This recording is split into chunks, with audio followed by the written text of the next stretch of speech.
The South during the antebellum era accepted and practiced slavery, which led to broken bones and spirits of the slaves and compromised morals of slave owners.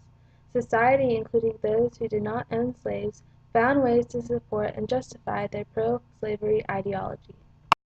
One of the main factors was the economic benefit.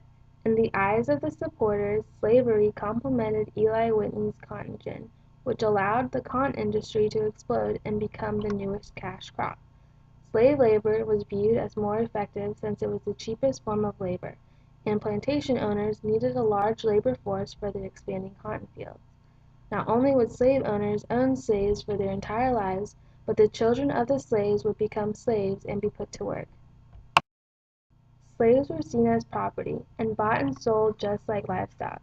In turn, this meant unfair treatment by white male slave owners.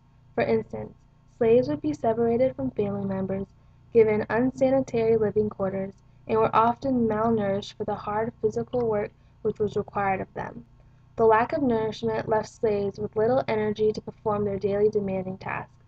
Failure to complete their jobs would anger slave owners, who would then punish their slaves because they essentially owned these individuals who were not seen as people. Some white Southerners even found ways to support their opinions with passages from the Old Testament.